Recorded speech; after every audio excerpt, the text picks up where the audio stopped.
સ્થાનિક સ્વરાજ્યની ચૂંટણીને લઈને ચૂંટણી પ્રચાર અંતિમ તબક્કા પર પહોંચ્યું છે, ત્યારે 26મીએ સવારેથી મત નાખવાનું ચાલુ થઈ જશે। ત્યારે એ પહેલાં આજે ડોર ટુ ડોર તમામ જગ્યાએ મથલ વિસ્તારમાં આવતા ગામોમાં કોંગ્રેસના ઉમેદવાર યુસુફ હુસૈન ખલીફા પોતાના કાર્યકરો સાથે ઠેર ઠેર લોકોને મતદારોને મળ્યા હતા અને તમામ લોકોને આહવાન કર્યું હતું કે કોંગ્રેસ તરફ ભારે મતદાન કરવાનું કહ્યું હતું। આમ ચારે બાજુ કોંગ્રેસનો ઝંડો આ વિસ્તારમાં ફરકી રહ્યો છે, ત્યારે સાંભળશું એમની વાત। હું યુસુફ હુસૈન ખલીફા મતલ 9 સીટના ઉમેદવાર તરીકે મતલ સીટ અત્યારે લડી રહ્યો છું। તો મને મારી પ્રજા અને મારું ગામ સમર્થન પણ મને સારું મળી રહ્યું છે।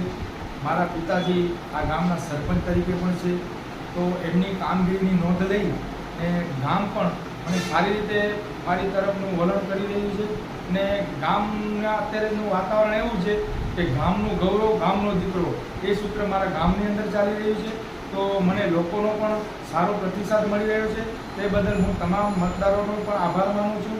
ને આજુબાજુ ગામડાઓમાં જે હું ચૂંટણી લડી રહ્યો છું, મારી અંતર્ગત ગામડા આવતા આદિયા નાના મોટા ઝીંઝા, હીરાપર, ટોળિયા, ખાંભલા અને આ મારું મથલ જે સીટનું જે મુખ્ય ગામડું છે એ ગામડાઓના મતદારોના પણ મને સારા પ્રતિભાવ મળી રહ્યા છે। તે બદલ હું એ તમામ મતદારોનો પણ આભાર વ્યક્ત કરું છું અને હું મતદારોને અહીંથી એક નમ્ર વિનંતી અને અપીલ પણ કરું છું કે 26 તારીખના રવિવારે આપણું કોઈ મતદાન રહી ન જાય ને ચોક્કસ મતદાન કરવાનું છે અને આપણું મતદાન વધુમાં વધુ થાય અને મને વધુમાં વધુ મતે વિજય બનાવો એ હું તમામ મતદારો પાસે અપેક્ષા અને આશા રાખું છું। જય ખાસ કરીને આપ લોકો પાસે કે મતદારો પાસે એવા વિકાસના કામ બાકી તમારા રહી ગયા છે, શું કામ લઈને તમે જાઓ છો લોકો પાસે? કે ઘણી વખત એવું થતું હોય છે કે વિસ્તારની અંદર મુખ્ય જે પ્રોબ્લેમ જે હોય છે, એક તો શિક્ષણ અને બીજું આરોગ્ય, એ ઘણા ગામડાઓની અંદર એ પ્રોબ્લેમ વધુ રહેતા હોય છે। તો અમારો મુખ્ય હેતુ મારા ગામની અંદર પણ આરોગ્ય અને શિક્ષણ ક્ષેત્રે સારું કામગીરી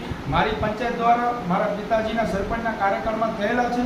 તો હું આજુબાજુના ગામડાઓમાં પણ શિક્ષણ અને આરોગ્ય ઉપર વધુ ભાર આપીશ અને વધુ મુખ્ય હેતુ અમારું શિક્ષણ અને આરોગ્ય રહેશે ને જે વિકાસના કામો જે છે, જે પૂરતા કામો, સામાજિક કામો કે જે સમાજોમાં રહી ગયેલા છે એ કામોને પણ અમે ચોક્કસ લોકોને વિશ્વાસમાં રાખી અને ચોક્કસ કામ કરીશું।